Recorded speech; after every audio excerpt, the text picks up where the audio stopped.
magbalik. At tulungan mo po sila, Panginoon. Huwag mo po silang pabayaan. Salamat po. Ganon din, Lord, nilalapit po namin sa inyo ang aming kapatid, ang anak po ng aming kapatid na magbabalik po sa Australia, si Ray Ray Quijano, Panginoon. Quijano. Dalangin po namin, Panginoon, ikaw po ang patuloy na maggabay sa kanya. Nawa makarating po siya sa Australia ng maayos, ligtas. At tulungan mo po siya sa pananatili niya doon, sa kanyang pag-aaral. Ikaw, Panginoon, patuloy na magbigay ng wisdom sa kanya, karunungan nagmumula sa iyo, at tulungan mo po siya, ikaw po ang mag-guide at magbigay ng proteksyon. Salamat po. Salamat, Panginoon. At sa oras na ito, nilalapit po namin sa inyo ang mga kapatiran, ang bawat miyembro ng iglesyang ito. Patuloy mo pong bigyan ng proteksyon. Patuloy mo po silang ingatan.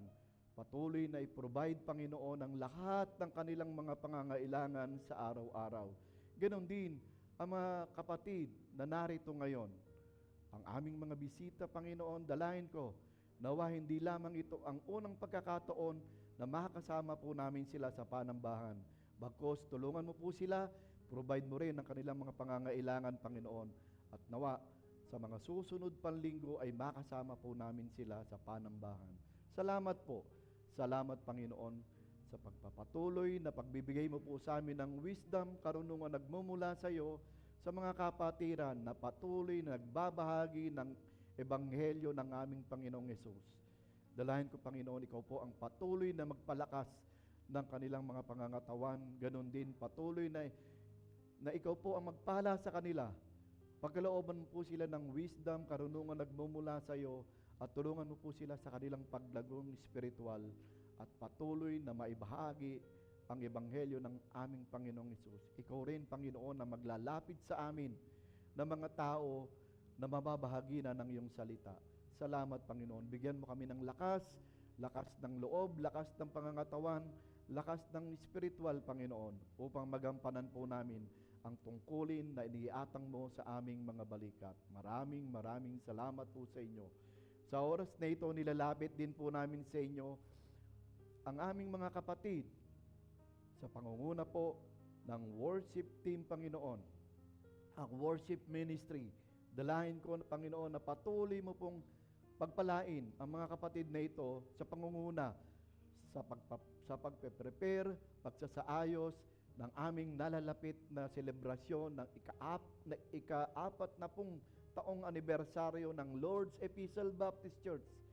Patuloy mo po silang bigyan ng wisdom, ng karunungan nagmumula sa iyo, nang sa gayon ang preparation, Panginoon, ay maging maayos at sa darating na anibersaryo namin sa Mayo, Panginoon, nawa, ikaw po ang maparangalan, ikaw ang mabigyan ng kapurihan at maitaas sa aming kalagitnaan. Nawa maging successful po ang anibersaryo na ito. Tulungan mo rin po, Panginoon, ikaw rin po ang mag-provide ng mga pangangailangang pinansyal. Lahat po, mga pangangailangang, mga sasakyan, Panginoon, at lahat ng mga material na kailangan. Ganon din ang mga kapatiran na sasama, Panginoon. Ikaw po ang mag-provide ng kanilang mga pangangailangan. At dalahin ko, Panginoon, ikaw po ang tutulong sa kanila para po sa mga contribution namin, Panginoon. Lord, maraming salamat po. Purihin po kayo kailan paman. At dalangin din po namin, Panginoon, ang mga plans and programs sa taon na ito, Panginoon. Tulungan mo kami, Panginoon, na mamold ang aming mga sarili sa iyong salita lamang, Panginoon. At tulungan mo kami na maibahagi po namin ang iyong salita sa aming community, Panginoon. Pagpalain mo po ang bawat volunteers ng iglesyang ito na sumasama sa pagbabahagi ng iyong salita. Maraming salamat po. Nawa, Panginoon, sa taon ng 2026, marami pong kaluluwa ang mabahagi na ng iyong salita. At nawa, sa tulong mo, sa tulong po ng banal na Espiritu, marami pong kaluluwa ang tumanggap sa Panginoong Hesus, sumampalataya sa Kanya, at tanggapin siya bilang Panginoon at tagapagligtas ng kanilang buhay, Panginoon. Salamat po. At sa umagang ito, inilalapit po namin sa inyo ang aming panambahan. Dalangin po namin, ikaw po ang mangusap sa bawat isa sa amin. Tulungan mo kami na maunawaan po namin ang mahayag sa aming kalagitnaan. Huwag mo po kaming ipahintulot na kami po ay guluhin ng away. Tulungan mo kami na makapag-concentrate lamang kami sa iyo at sa iyong salita. Tulungan mo po ang bawat isa sa amin na namnamin namin ang mahayag sa aming kalagitnaan at tulungan mo kami na ito po ay mailapat po namin sa aming mga buhay.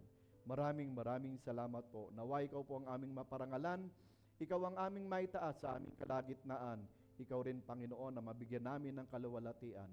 Ito po ang aming samot dalangin sa dakilang pangalan po ng aming Panginoong Hesus. Amen. Amen.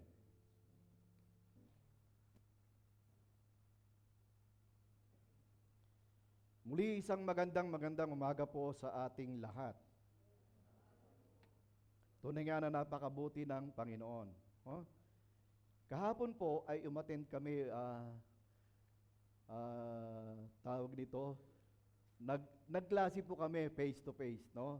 Hindi po namin alam ni Pastor Mike na ito palang face to face namin na ito yung aming midterm exam. No? Impronto. Pinagbit kami, kasi po ang pinag-aaralan po namin ngayon is yung about sa music ministry. No? Nung nalaman ko na music ministry ang pag-aaralan, akala ko puro mga kanta lang ang pag-aaralan, paano mag-beat, paano mag-ano. Pero napakabuti ng Panginoon. Dahil hindi lamang pala pag-beat, hindi lamang pagkanta, bagkos yung kabuuan ng worship. Yung kabuuan ng worship kung paano natin i-guide ang ating mga kapatiran para sa tunay na pagsamba sa Diyos. Kahapon po talagang nagulat kami. No? Nauna si Pastor Mike. Talagang alam namin, yung mga naipasa namin na assignment, yun yung pinag-aralan din namin, yun yung midterm namin kahapon. Alam namin yung mga ipinasa namin, ang gaganda pa ng mga isinabit namin na mga no? Pero kahapon, hindi namin maalala. Ganun pala pagka yung bigla, Pero sabi ko nga, kung alam lang namin na mag-e-exam kami, sana naipag-pray namin. No? Pero dahil tayo ay mga mananampalataya, dapat lagi tayong handa. Dapat lagi tayong handa sa anumang labanan. Diba? Lagi tayong handa, especially sa pagbabahagi ng salita ng Panginoon. Dapat lagi tayong handa. Lahat ng pagkakataon, lahat ng opportunity na maibahagi natin ang Ebanghelyo ng Panginoong Hesus, i-grab natin yon. No?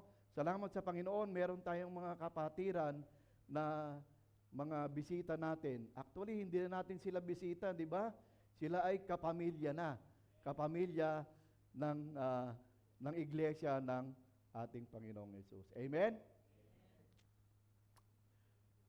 Sabi nga, lahat ng opportunity, dapat i-grab natin yan, lalo na sa pagbabahagi ng Ebanghelyo ng Panginoong Hesus.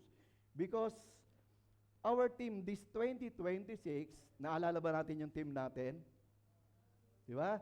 Ang team natin is molding the church, shaping the community through God's faithfulness for His glory. Kaya po Panginoon, no? Kaya mga kapatid, sinisikap PBC ay matutong lumakad araw-araw na kasama ang Diyos. Di ba? Nang sa gayon, ay makaakay tayo sa ating komunidad tungo sa ating Panginoong Hesus. At dahil dito, ay sinisikap nating ma-encourage tayo. Ma-encourage tayo sa mga mensahe na ating tinatalakay every Sunday na lumakad kasama ang Diyos. Last Sunday, nakita natin na tayong mga mananampalataya ay kabilang sa iglesia ng Diyos. At bawat isa sa atin bilang kabahagi ng katawan ni Kristo ay may responsibilidad na dapat gampanan. Tinalakay natin ang ilan sa mga responsibilidad na ito at isa sa responsibilidad natin ay ang pagpapalawak ng oportunidad o yung opportunity para ibahagi ang Ebanghelyo ni Jesus. Kaya nga, hindi natin maaaring maliitin ang kahalagahan ng pagbabahagi ng Ebanghelyo ni Kristo sa mga nawawala o sa mga unbeliever.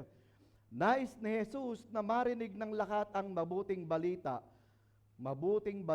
ng kaligtasan, sapagkat ito ang utos ni Jesus sa kanyang mga apostol. Ngayon ay ibinahagi naman sa atin upang ipagpatuloy para sa mga nawawala, para magkaroon ng kaligtasan.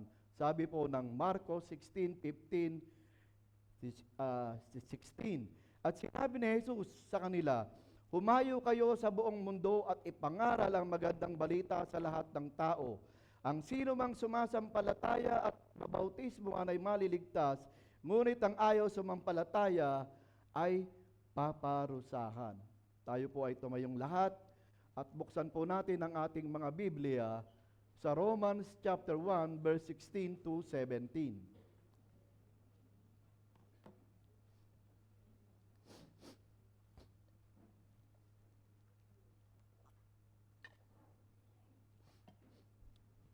Romans 1:16 to 17.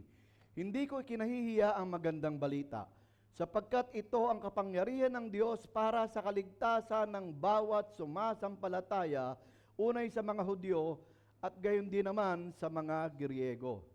Verse 17, sapagkat sa magandang balita ay pinapakita kung paano itinutuwid ng Diyos ang kaugnayan ng tao sa Kanya. Ito ay sa pamamagitan ng pananampalataya, buhat sa simula hanggang sa wakas.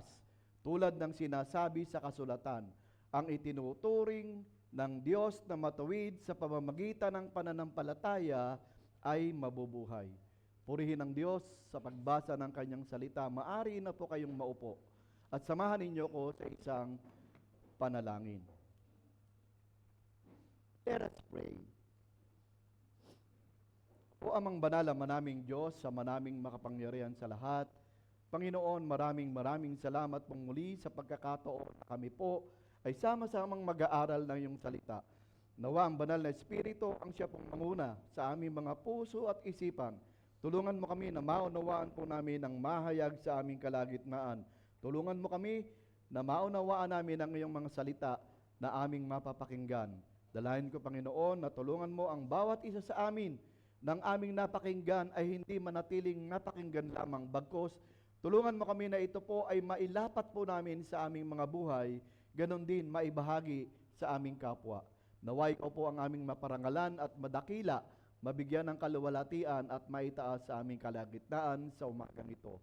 Ito po ang aming samot dalangin sa dakilang pangalan po ng aming Panginoong Hesus. Amen. Amen. Sabi nga, ang ebanghelyo ni Jesus ay kapangyarihan ng Diyos para sa kaligtasan sa lahat ng sumasampalataya dito. Ngunit ano ang pinakamabisang paraan upang maabot ang mga tao ngayon? Ba? Ano ang mabisang paraan para maibahagi natin ang salita ng Panginoon? Maraming Kristiyano ang tinanong ng ganito. Ano ang dahilan sa iyong paglapit kay Kristo sa iglesia? 3% ang nagsabi, mayroon akong mga pangangailangan. 3% din ang nagsabi, basta pumasok lang ako o nag-walk-in. Diba? 6% naman ang nagsabi, nagustuhan ko ang sermon ng pastor. 1% ang sumagot na, bumisita ako doon. 5% naman, nagustuhan ko ang mga klase nila sa Biblia o yung mga Bible study. 0.5% ang sabi, dumalo ako sa isang pagpupulong ng Ebanghelyo. 3% din ang nagsabi, nagustuhan ko ang mga programa nila at yung pinakamalaki, 79%. 79% ang nagsabi, may kaibigan ako o kamag-anak na nag-anyaya sa akin. No? Merong kaibigan, merong kamag-anak na nag-anyaya sa kanya para pumunta sa iglesia. Kung ang isang simbahan o ang isang iglesia ay lalago, ito ay sa pamamagitan ng pagsisikap ng bawat miyembro. Hindi lamang sa pagsisikap ng pastor. No? Tandaan natin, kung ang isang iglesia ay lalago, ito ay sa pamamagitan ng pagsisikap ng bawat miyembro. Preachers, programs, classes may help, but in most cases, they will only maintain the size of the congregation. Ang ganitong mga pagsisikap ng kongregasyon ay mahalaga, for they can reach people with whom we might otherwise never come in contact. Ngunit, ang pinakamalaking potensyal o yung percentage ay nasa pakikipag-ugnayan ng bawat miyembro ng local congregation, o tayo yon. Bawat isa sa atin ay may araw-araw na pakikipag-ugnayan with tens of people sa nangangailangan ng Ebanghelyo ni Kristo. Bilang karagdagan sa mga pagsisikap na idinisenyo upang maabot ang mga tao sa pamamagitan ng telebisyon, radyo, text messages, o yung social media. No? Kailangan ang mga mananampalataya ay kumilos. Kailangan, sabi nga natin kanina, yung pinakamalaking porsyento kung bakit pumunta sa iglesia ay sa pamamagitan ng mayroong nag-imbitang kaibigan, merong isinama ng kamag-anak. Ba? Dalawang bagay ang kailangan upang magamit ang mga koneksyon na magawa sa pamamagitan ng bawat miyembro. Una, pag-alala. Nabulol na naman, no? Pag-alala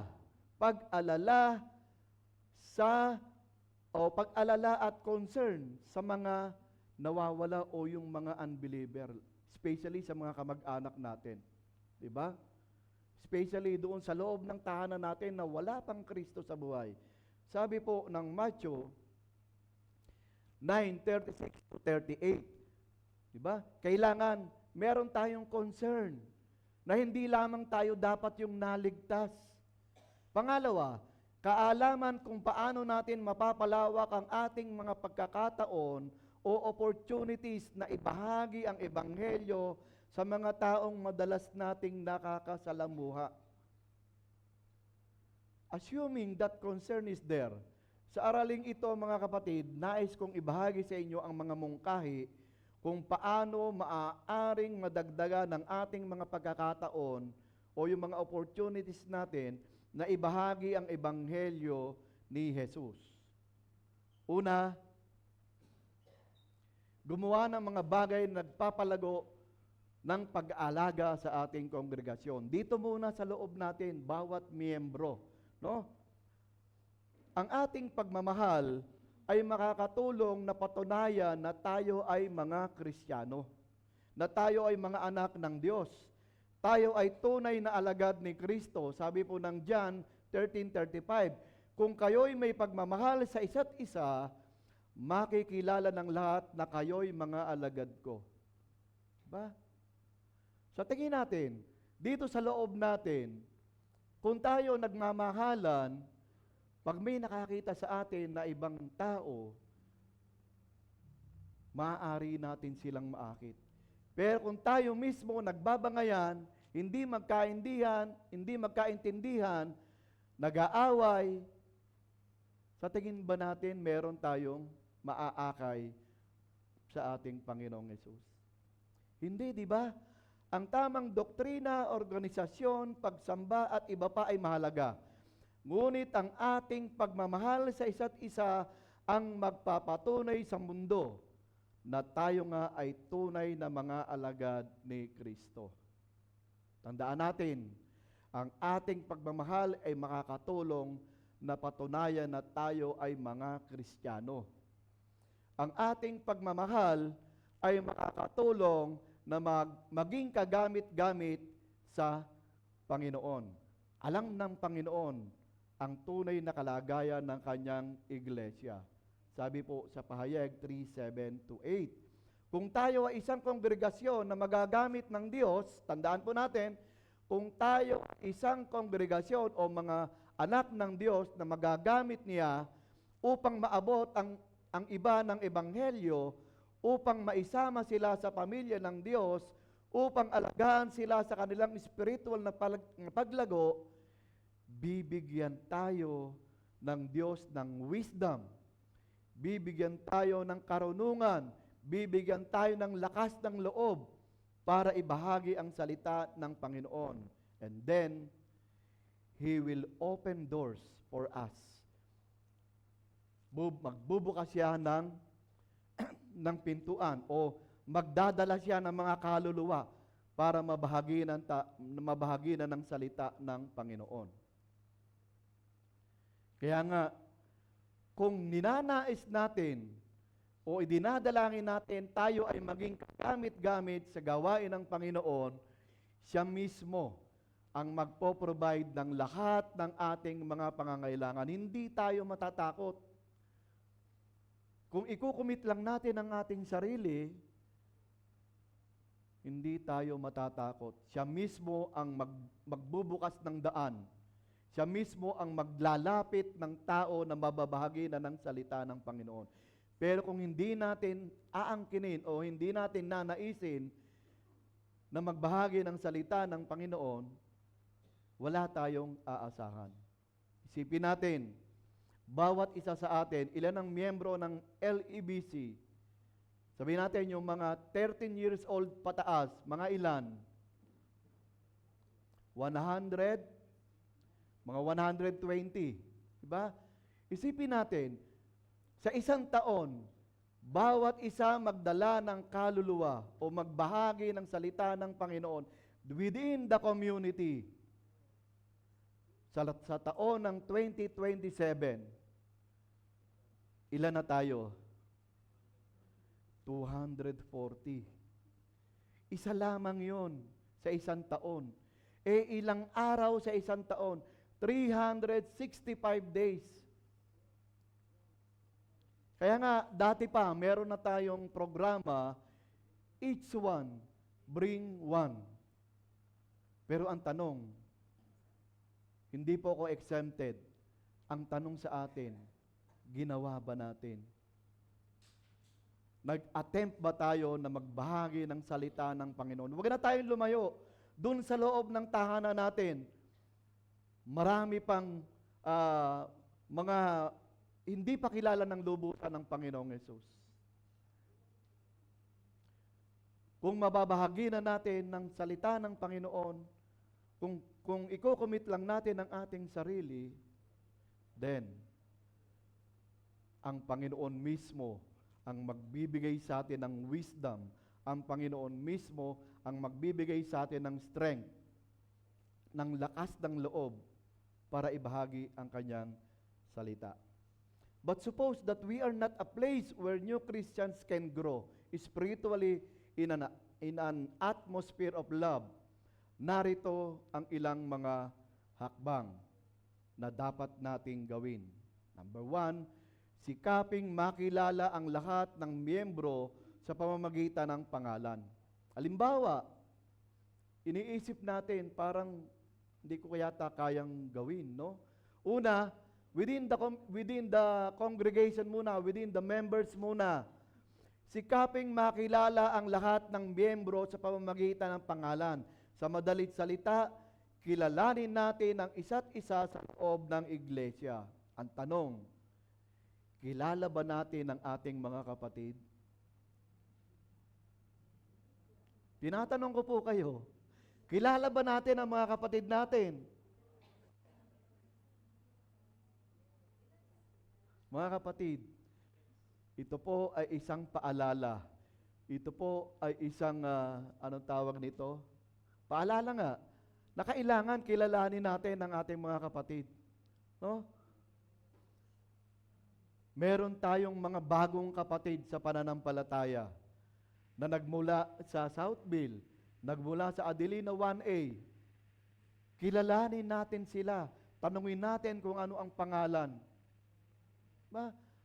Kapag nalaman natin ang mga pangalan nila, ang unang-unang gagawin natin, ipanalangin sila na lubos pa nilang makilala ang ating Panginoong Yesus.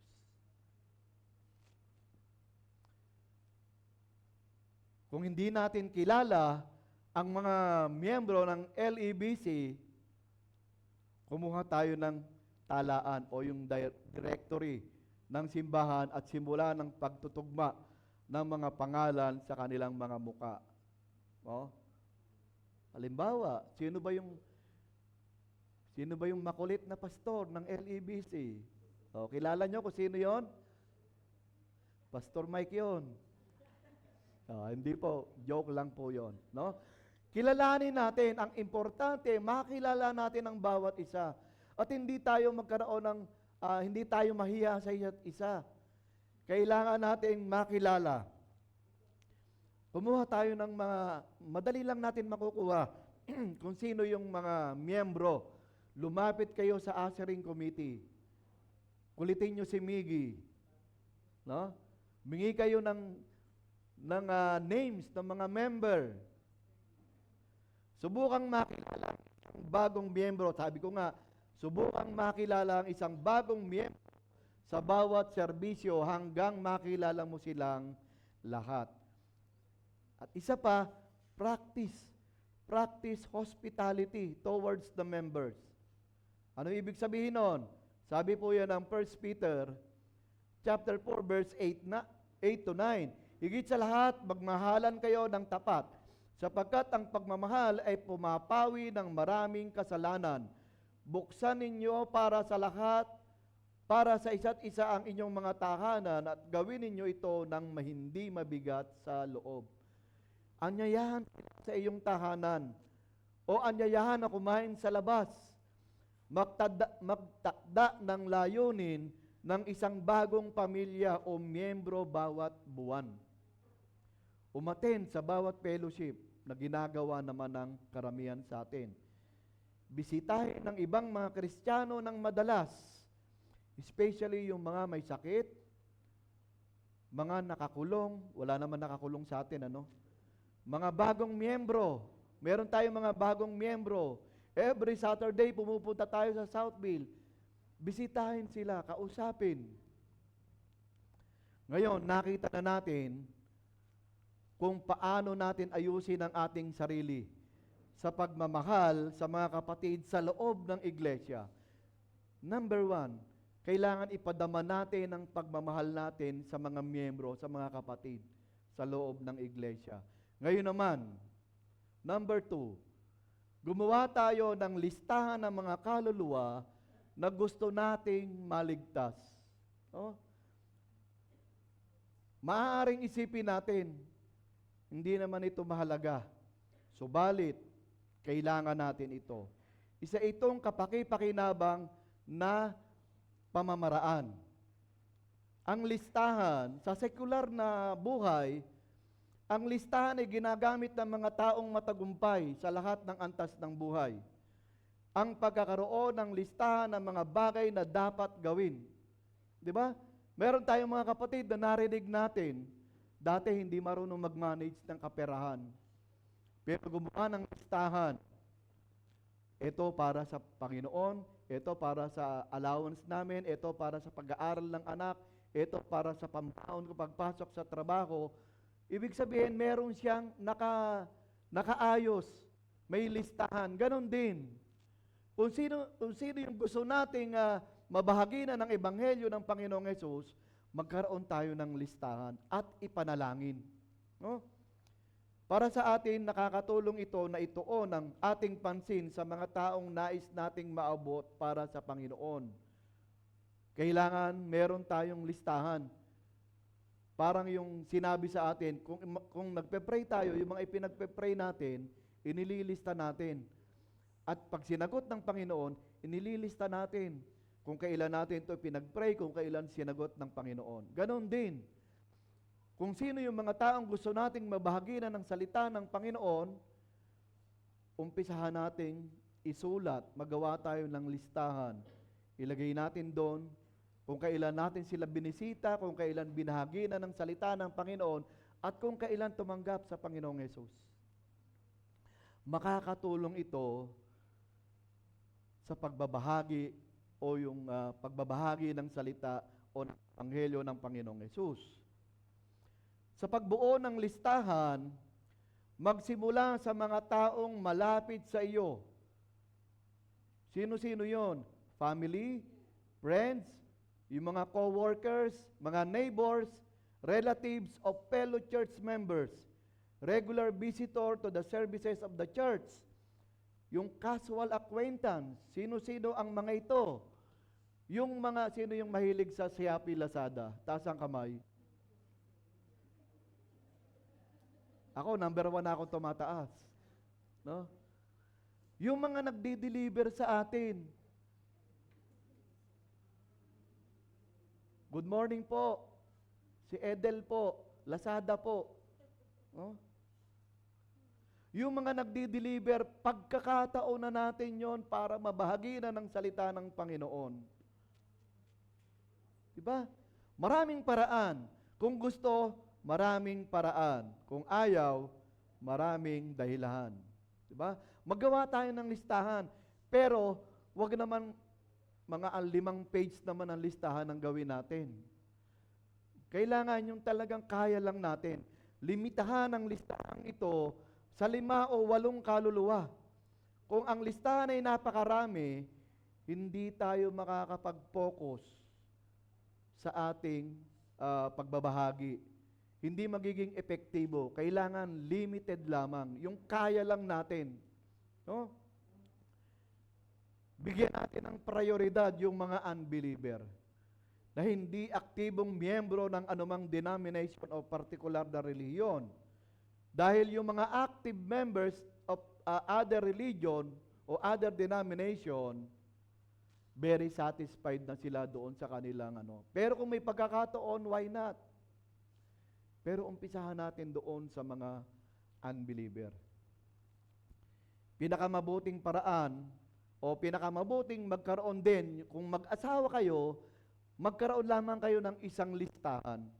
No? Isang listahan at sabay ninyong ipapanalangin at lagyan ng tawag nito, lagyan ng schedule kung kailan ibabahagi ang salita ng Panginoon sa kanila. Pangatlo, ilagay ang listahang ito sa lugar na makikita mo araw-araw. No? Upang palagi mong maalala ang mga ito. Kaya mas malaki ang posibilidad na ito ay gagawin mo. Kapag nakita mo, araw-araw, ito pala yung listahan namin, ilagay nyo sa pintuan. Yung listahan kailangan accessible, palagi nating nakikita. Naalala ko noon, isang example, ginawa ko po ito. Nung kami po ay wala pang sasakyan, sabi ko, Lord, nananalangin ako, Lord, gusto ko magkaroon ng sasakyan. Gumupit ako ng isang larawan ng sasakyan, napakaganda. Napakaganda ng sasakyan. Idinikit ko doon sa may pintuan namin. Sinisita nga ako, bakit meron kang nilagay dito? Hindi, pabayaan mo lang yan. Trip ko yan. Walang basagan ang trip.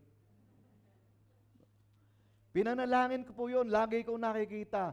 Pag nakikita ko, nananalangin ako, Lord, tulungan mo kami. Lumalaki na po yung mga anak ko. Dumadami na sila. Kailangan ko ng sasakyan.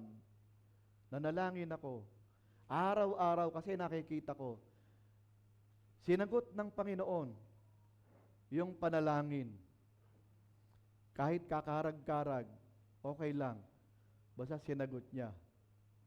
Ganon din sa mga listahan natin.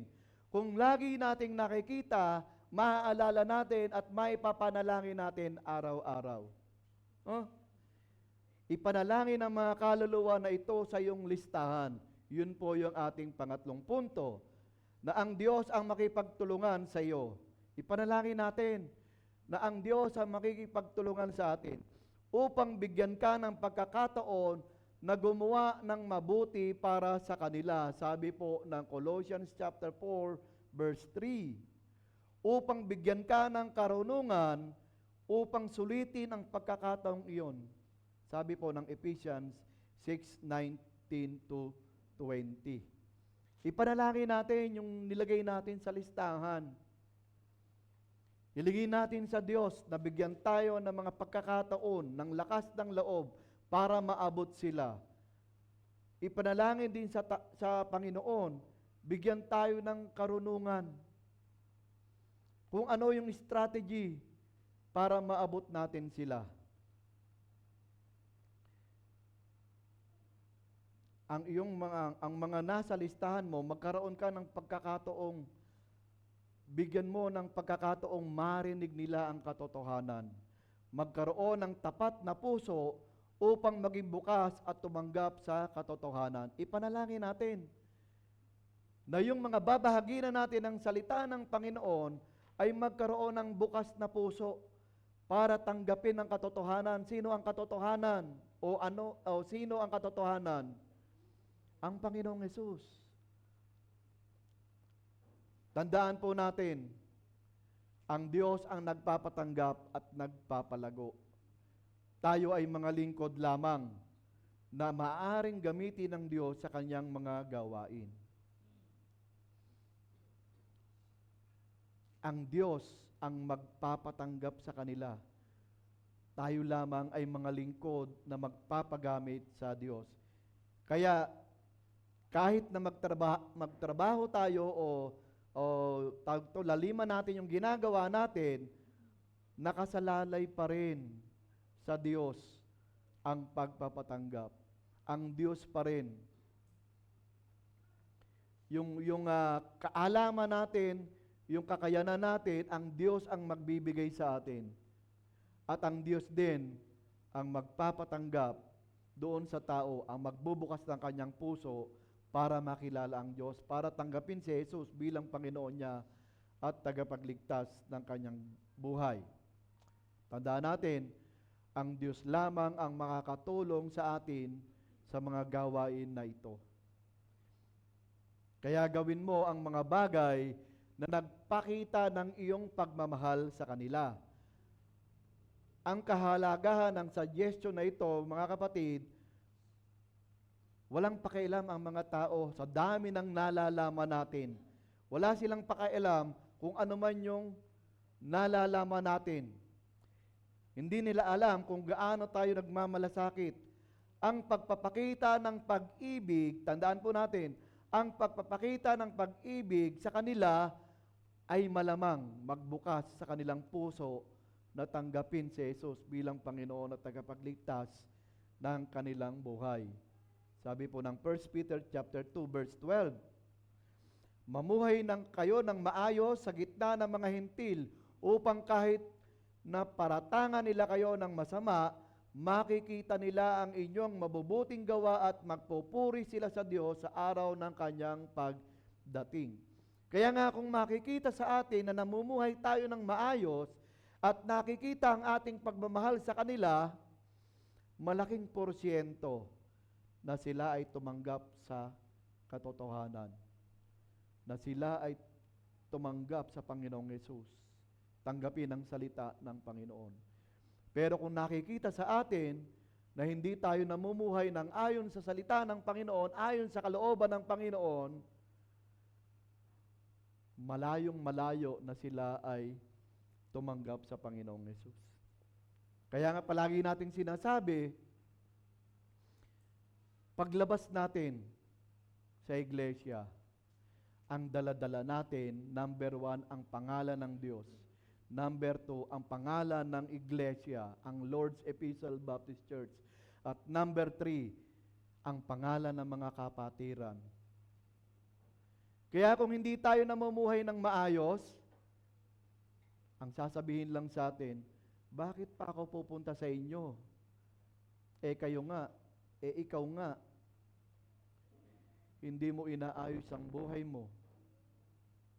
Kaya nga panahon na mga kapatid, na ayusin na natin ang ating sarili.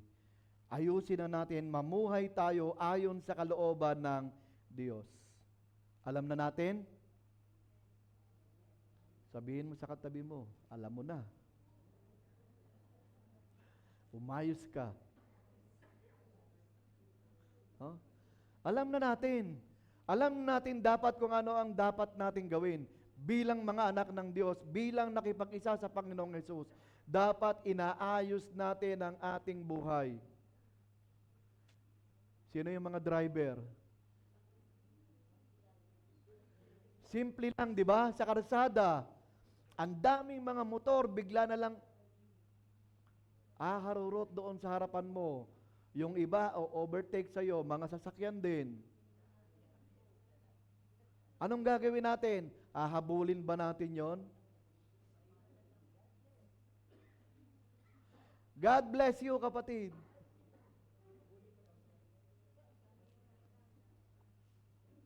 Minsan sinusubukan tayo. kung gaano tayo pasensyoso. Kahapon, nasubukan po kami. Ba?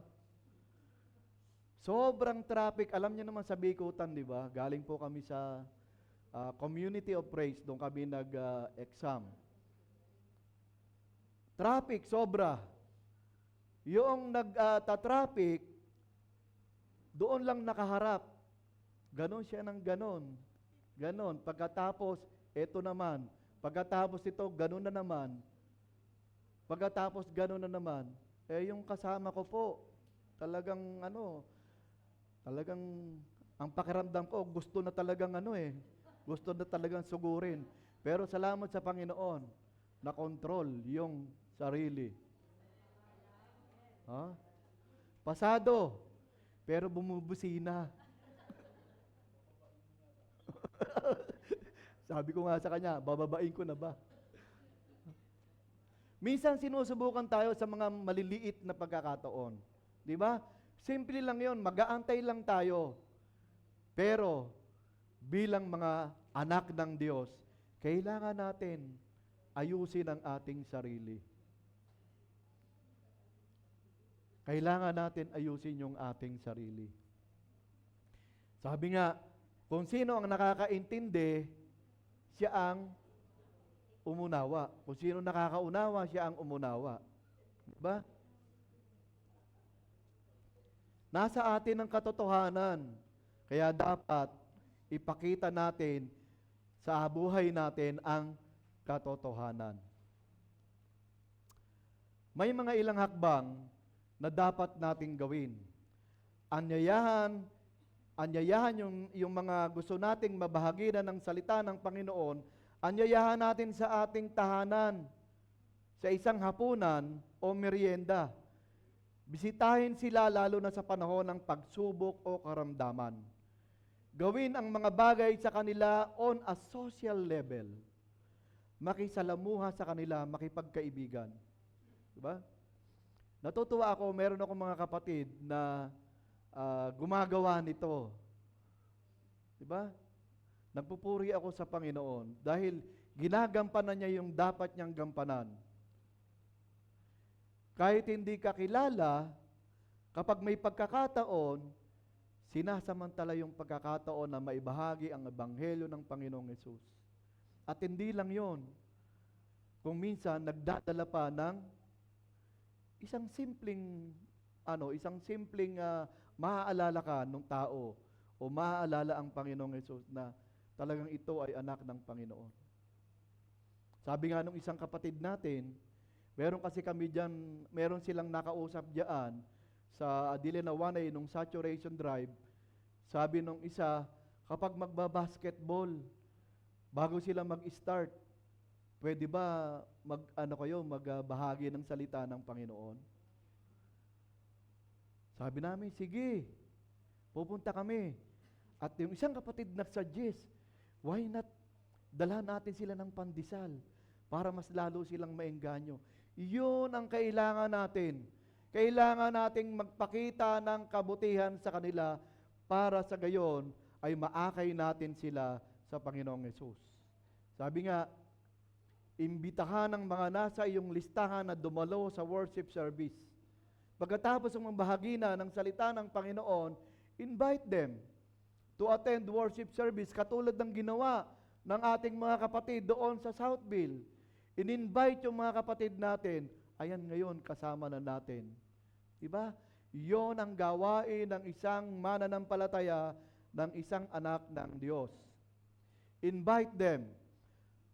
Mga dahilan na nagugustuhin nila na dumalo. Ito yung mga dahilan kung bakit sila pupunta.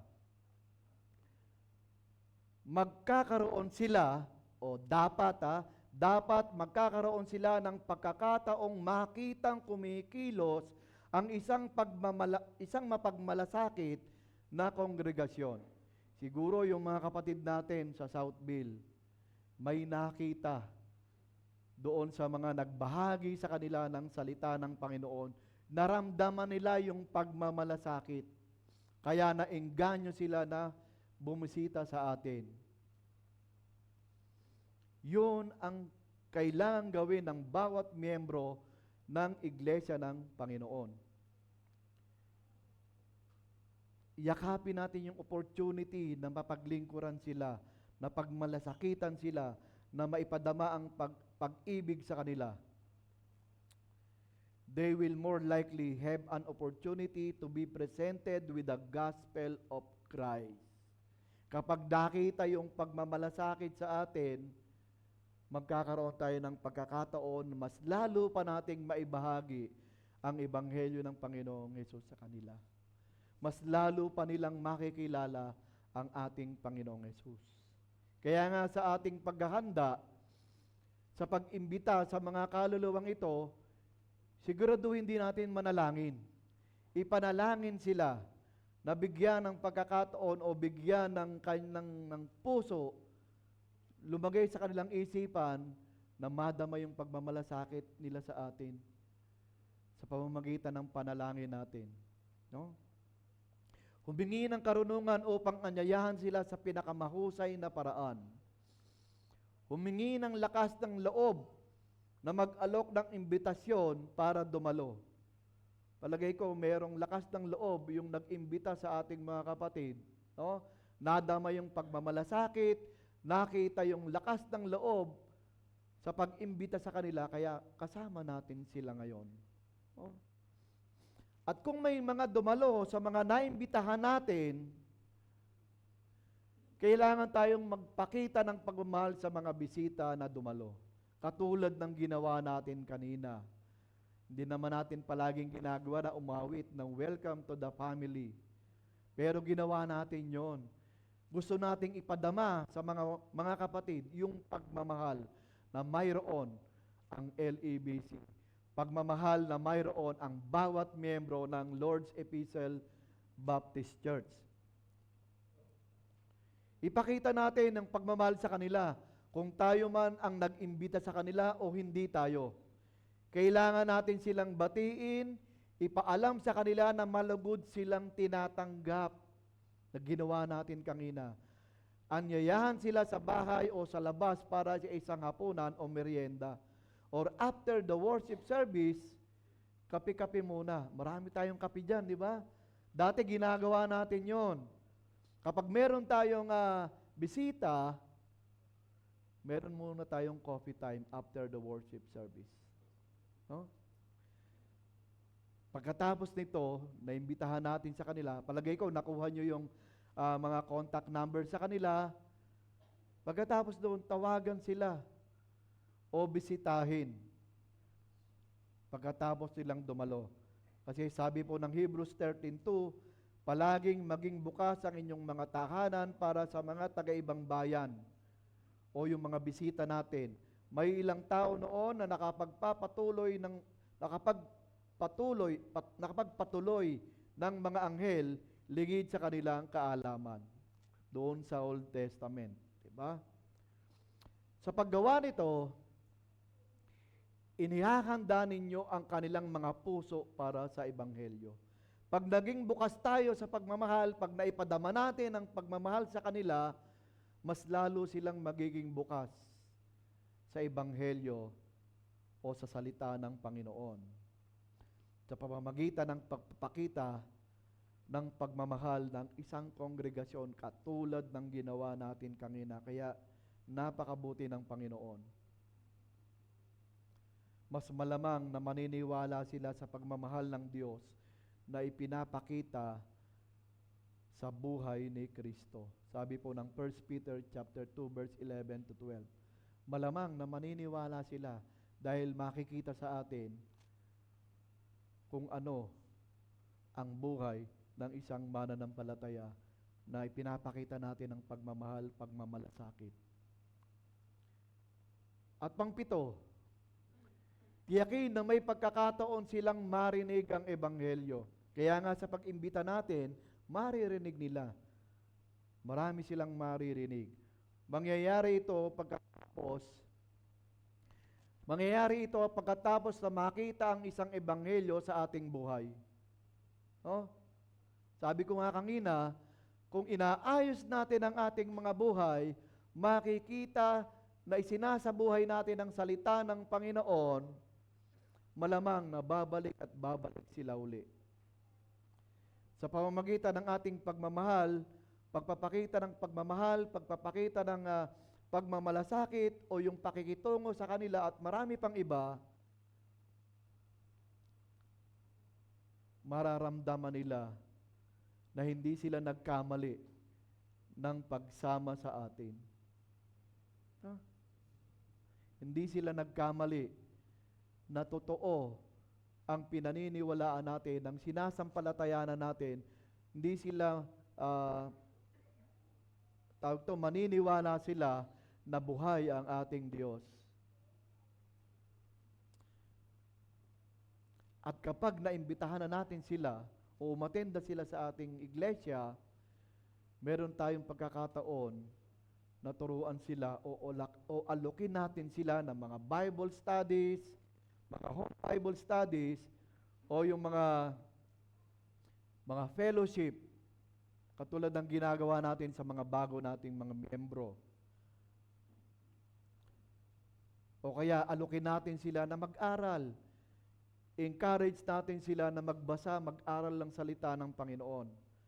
Ang importante, magagabayan natin sila tungo sa pagkilala ng lubusan sa ating Panginoong Hesus.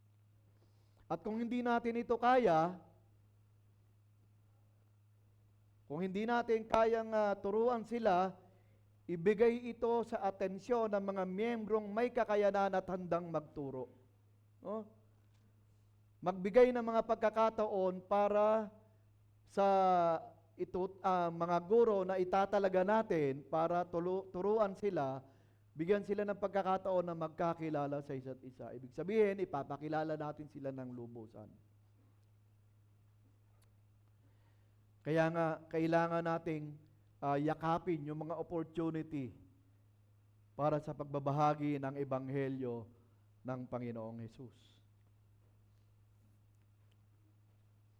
Mga kapatid, yung mga narinig natin, ilan lamang yan sa mga paraan para magkaroon tayo ng oportunidad na magbahagi ng Ebanghelyo ng Panginoon. Marami pang mga pag-aaral, marami pang mga kailangan nating alamin para ibahagi ang salita ng Panginoon. Pero sapat na yung kaligtasan na naranasan natin. Sapat na yun para maibahagi ang salita ng Panginoon. Pero dapat hindi rin tayo maging kampante. Sabi ni Pastor Edel, okay na daw yun. Yung nalaman ko, yung kaligtasan na ibinahagi sa akin. Kailangan nagsisikap din tayo para mas lalo pa tayong magkaroon ng kaalaman sa salita ng Panginoon. Nang sa gayon, kapag meron tayong na-encounter na maraming tanong, masasagot natin yung kanilang mga tanong. At kung hindi natin masagot,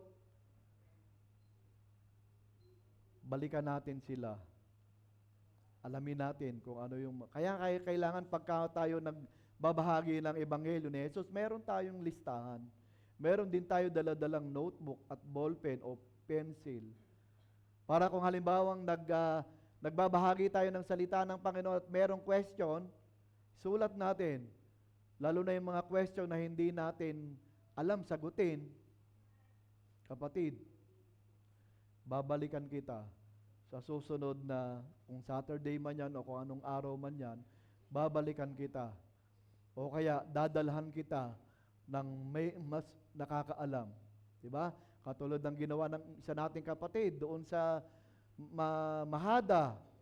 Ang daming tanong nung mama, no? Nakulitan na yata, ano? Hindi naman. Tinanong sa mga nakakaalam at pinuntahan ng nakakaalam, pinaliwanagan. At least ngayon, nagba-Bible study na sila. Amen? Diba? Sabi nga, magpapagamit lang tayo. Ang Diyos ang magbibigay sa atin ng lakas, ng wisdom, ng karunungan, nagmumula sa Kanya, ng strength, lakas ng loob, Ang Diyos ang magbibigay, ang Diyos din ang magpapatanggap sa kanila. Kailangan lang nating mag-commit. I-commit lang natin yung ating sarili na magpagamit sa gawain ng Panginoon. Nawa, mapalawak natin ang mga oportunidad para ibahagi ang Ebanghelyo ng Panginoong Yesus. Every opportunity, kung may pagkakataon, go. Nawa, ang ating mga narinig ay makatulong sa atin na mas naisin natin na magbahagi ng salita ng Diyos sa ating kapwa. Nawa ay napagpala po tayo sa umagang ito. Sa atin pong pagwawakas, sabi nga, ang mga mungkahing ito ay ito na iniaalok na may matatag na pananalig na kung isasagawa ang mga ito, ang mga pagkakataong ibahagi ang Ebanghelyo at iligtas ang mga kaluluwa ay madadagdagan sa pag-asang tatanggapin mo ang hamon na ipatupad ang mga mungkahing ito. Ito ay hamon sa atin. No? Ang mga pamamaraang ito ay hindi lamang ang pinakamatagumpay sa pagliligtas at pagpapanatili ng mga kaluluwa, ito rin na isa sa pinaka-natural at pinakamadaling paraan upang maabot ang mga nawawala para kay Kristo. Hindi mo kailangang maging guro para maging epektibo sa pagtuturo sa iba tungo kay Kristo. Kailangan mo lamang maging kaibigan ng mga Kristiyano at ng mga nawawala. Kailangan mo ang Panginoong Yesus. Kailangang manalangin. At pangatlo, at kahit na hindi pa tumanggap kay Jesus ang isang kaluluwa na binahaginan natin, tandaan natin, natupad na natin ang ating obligasyon na ibahagi si Kristo sa iba. Gagawin natin ito sa paraang maging mas mabuting Kristiyano, mas mabuting kongregasyon, mas mabuting kaibigan, mas mabuting kapitbahay, mas mabuting katrabaho, mas mabuting kapamilya. Alam natin na may utos sa atin ang Diyos na ibahagi ang Ebanghelyo ng Panginoong Yesus. Number 1 na tungkulin natin. Kahit hindi tayo teacher, kahit hindi tayo pastor, kahit hindi tayo deacons, hindi tayo leader ng iglesia, lahat ng mananampalataya ay inutusan ng Diyos. Una sa mga apostol, sunod sa atin, na ibahagi ang Ebanghelyo ng Panginoong Yesus sa mga nawawala o yung mga wala pang Kristo sa buhay. I-commit natin ang ating sarili. Tandaan po natin, ang Diyos ang magbibigay sa atin ng lakas, ng wisdom. Isipin natin, lalo na sa loob ng tahanan natin, gusto ba natin na tayo lang yung pupunta sa langit? Ayaw ba nating makasama yung mga mahal natin sa buhay? Isipin po natin yan. Gusto ba natin yung mga kamag-anak natin, yung mga mahal natin sa buhay, pagdating ng Panginoong Yesus, tayo lamang ang mapupunta sa langit? It's about time. It's about time na ayusin natin ang ating sarili. Sundin natin ang utos ng Panginoon sa ating buhay. Kaya nga, yung team natin sa taon na ito, molding the church. I-mold yung sarili natin. Hindi lamang ang pastor ang tutulong sa sarili natin. Hindi lamang ang mga deacon ang tutulong sa sarili natin. Bawat isa sa atin, kailangan natin tulungan ang sarili natin na lumago tayo sa salita ng Panginoon. Bawat isa sa atin, tulungan natin ang sarili natin na lubusan nating makilala ang Diyos.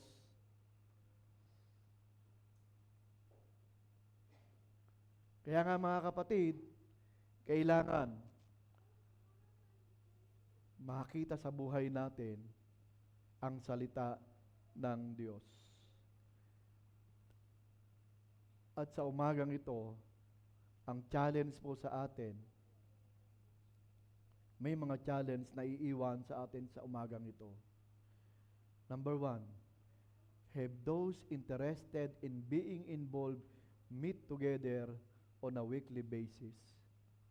Tayo ba na mga mananampalataya, nagkakaroon ba tayo ng pagpupulong para gawin natin na ibahagi ang salita ng Panginoon? Salamat sa Panginoon kasi ginagawa na natin yon. Diba? Ginagawa na natin yon na nagpupulong tayo, ano yung strategy natin na gagawin. Diba? Palakasin pa natin yon. Gumagawa ba tayo ng listahan para sa gusto nating maabot o mabahagi na ng salita ng Panginoon o mabahagi na ng Ebanghelyo ni Jesus? Meron ba tayong concern o pag-alala sa mga mahal natin sa buhay na wala pang Kristo sa buhay? Meron ba tayong pagsisikap na ginagawa para maabot sila, para mabahagi na ng Ebanghelyo ng Panginoong Hesus? Kung wala pa, it's about time na gawin natin. It's about time na isipin natin na kung dumating na ang Panginoong Hesus at magkakasama-sama tayo doon sa langit, isipin natin yung mga mahal natin sa buhay, yung mga kaibigan natin, yung mga kasama natin sa trabaho. Ilagay natin sa puso natin na gusto natin silang makasama din, na hindi lamang matatapos sa atin ang kaligtasan, dapat may bahagi din natin sa mga mahal natin sa buhay. Let us pray. Amang banal, ang manaming Diyos, ang manaming makapangyarihan sa lahat. Panginoon, salamat po. Salamat po sa iyong salita na nahayag sa aming kalagitnaan. Salamat po sa pagpapaalala sa amin. Tulungan mo kami, Panginoon. Nawa ang banal na Espiritu ang siya pong tumulong sa bawat isa sa amin, na kami ay magkaroon ng pagnanais, pagsisikap, na maibahagi ang Ebanghelyo ng Panginoong Hesus sa aming mga mahal sa buhay, sa aming mga kaibigan, mga katrabaho, kaklase, at sa aming kapwa. Tulungan mo kami, Panginoon, na hindi matapos sa amin ang kaligtasan. Bagkus, Panginoon, bigyan mo kami ng lakas ng loob. Nawa ang banal na Espiritu ang siya pong manguna sa aming mga puso at isipan. Tulungan mo kami na maibahagi po namin ang Ebanghelyo ng Panginoong Hesus sa aming mga mahal sa buhay at sa aming kapwa. Hindi po namin kayang gawin ito kung wala ka. Nawa, ang banal na Espiritu ang siya pong patuloy na magpapaalala sa amin, patuloy na maggagabay sa amin, patuloy na Ampanan po namin ang tungkulin na iniyatang mo sa aming mga balikat. Lord, salamat po. Nawa ikaw po ang aming nabigyan ng kapurihan, nabigyan ng kaluwalhatian. Purihin po kayo magpakailan paman. Ito po ng aming dalangin sa dakilang pangalan po ng aming Panginoong Hesus. Amen. Amen. Muli isang magandang umaga po sa ating lahat. Tayo po ay tumayong lahat para po sa pagbasa sa ating salita ng Panginoon sa ating tithes and offerings.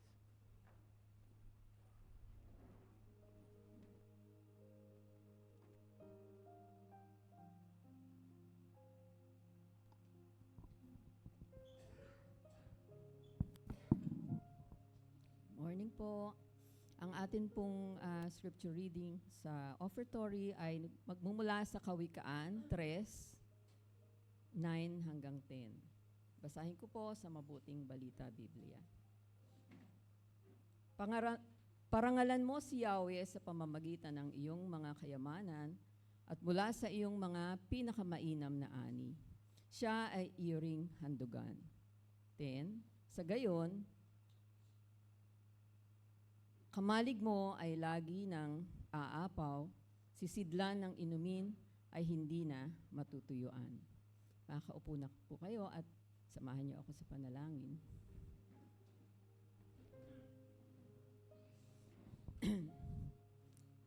Aming dakilang Ama at ang pinakadakilang handog na si Jesus na nagbigay ng buhay para sa aming kaligtasan.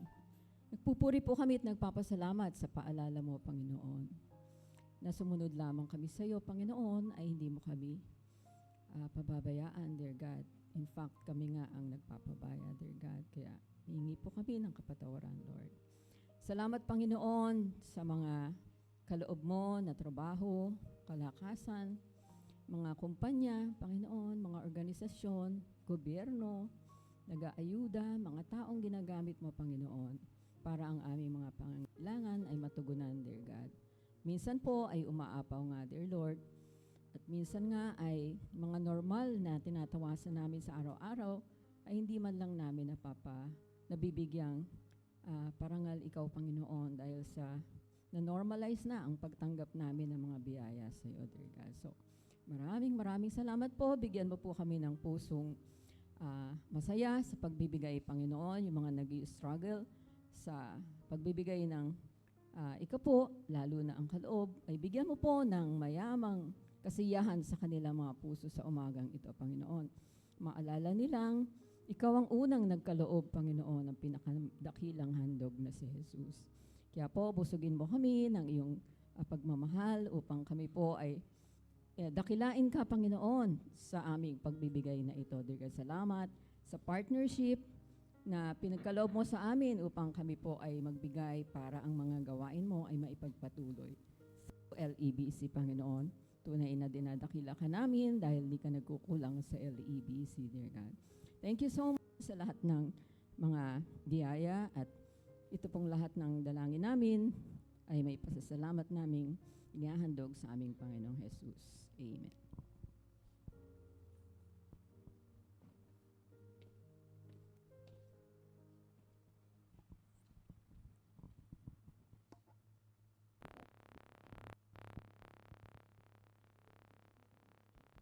Habang nilikom po ang kaloob, awitin po natin ang God Will Make a Way.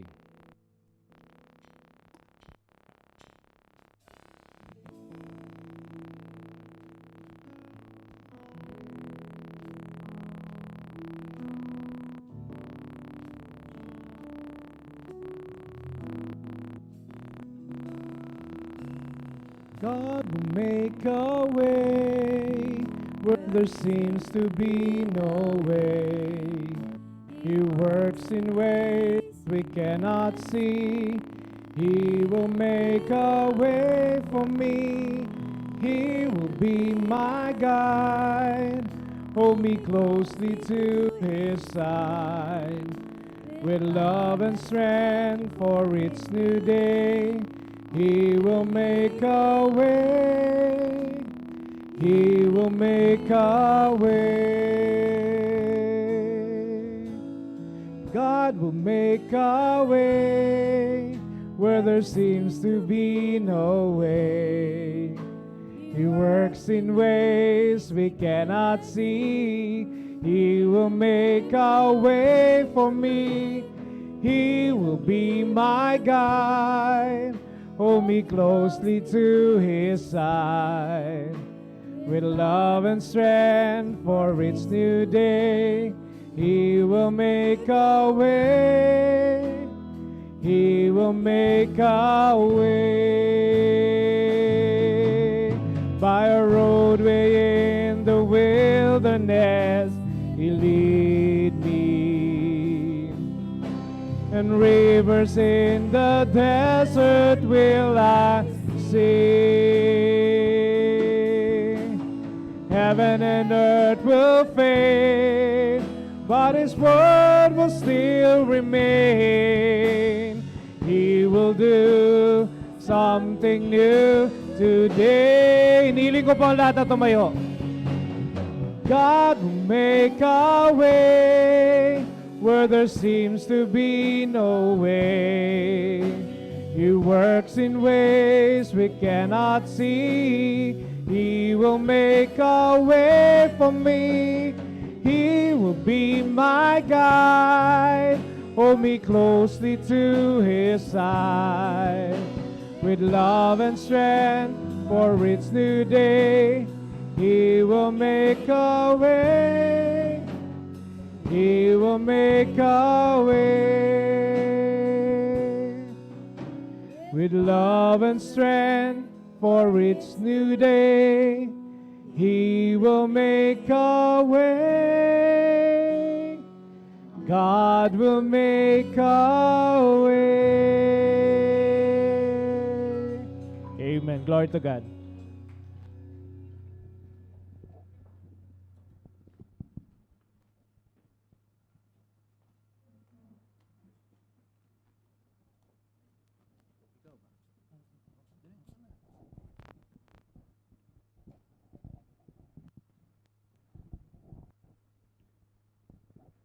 Sige po, tayo po yung sama-sama nalangin.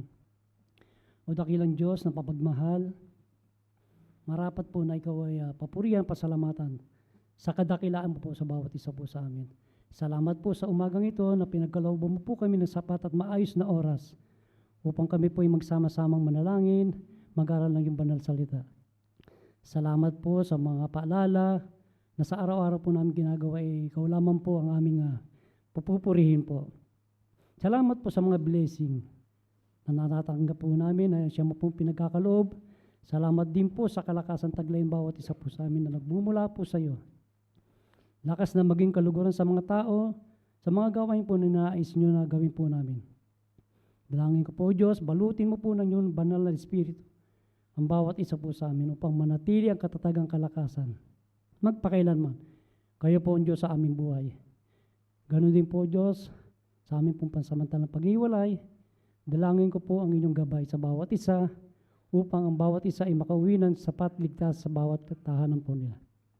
Uli po Lord, magpakailanman ikaw lang po ang aming dadakilain, pasasalamatan sa lahat ng pinagkakaloob mo sa amin. Minabalik po namin ang papuri, pasasalamat sa pangalan po ng iyong mapagmahal na anak na si Jesus. Amen po.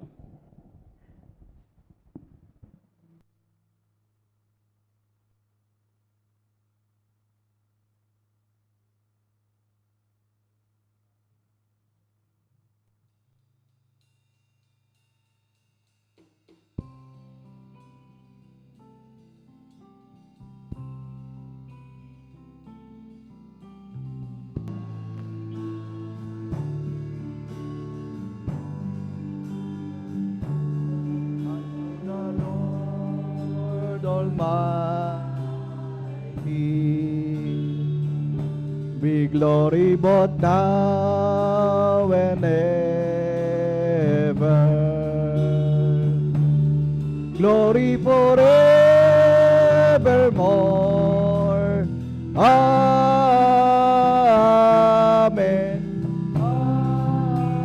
Amen. Amen. Unto the Lord our Savior be glory both now and ever.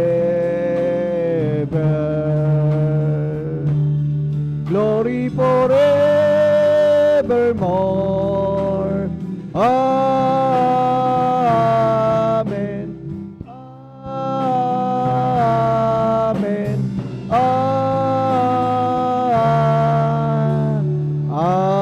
Amen. Naway sumayin yung lahat ang kagandahang loob ng Panginoong Hesukristo at ang pag-ibig ng Diyos at ang pakikisama ng Espiritu Santo.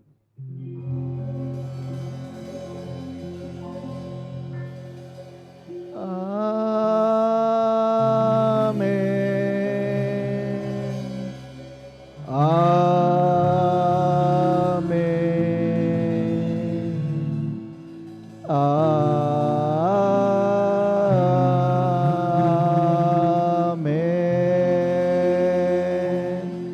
Purihin ng Diyos, maaari na po kayo maupo. Tawagin po natin ang ating worship leader para po sa mga announcements.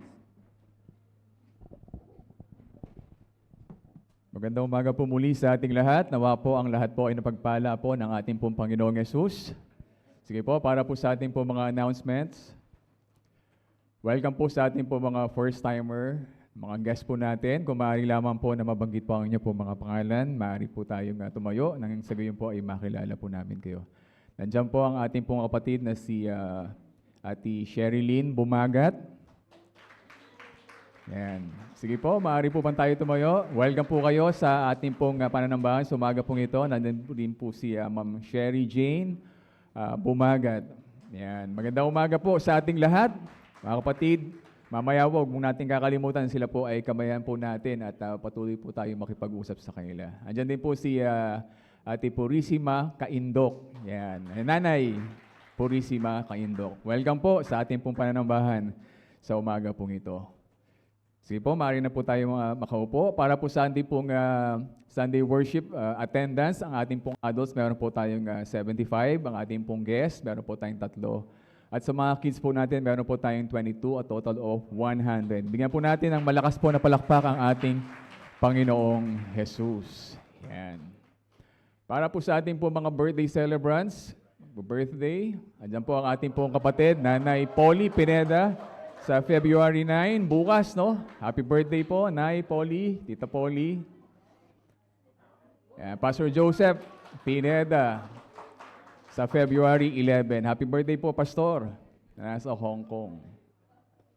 Then sa February 12, ang ating pong kapatid, Kuya Timothy Daniel Andaya. Happy birthday po, Kuya Tim.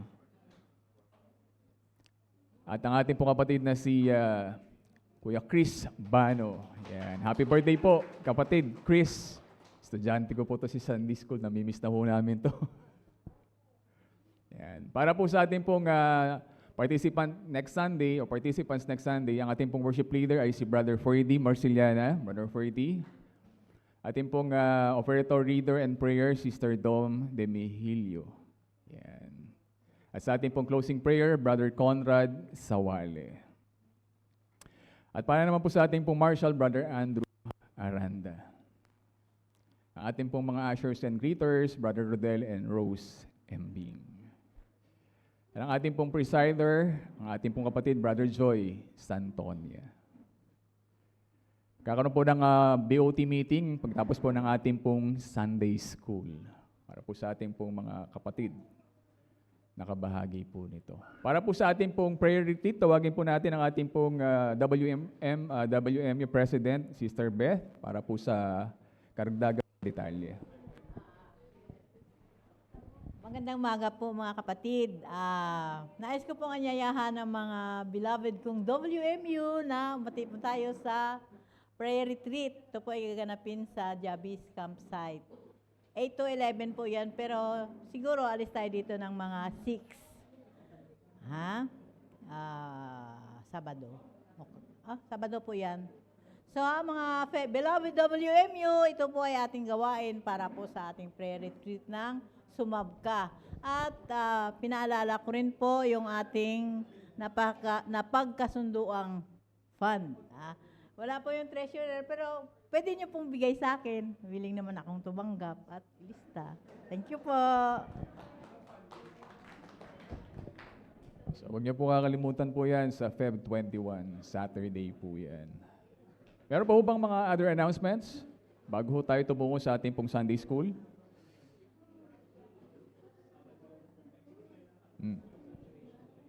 Okay, huwag niyo pong kakalimutan, next week po, this saturation drive po ng ating pong iglesia, kaya wag po kayo mawawala, no? Inaanyayahan po natin ang lahat po ay makibahagi po.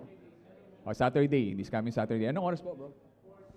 4 to 6 po ang ating pong oras po sa ating pong saturation drive, no? Pangalawang beses na po ito na gagawin po. Kaya isama din po natin sa ating pong mga panalangin.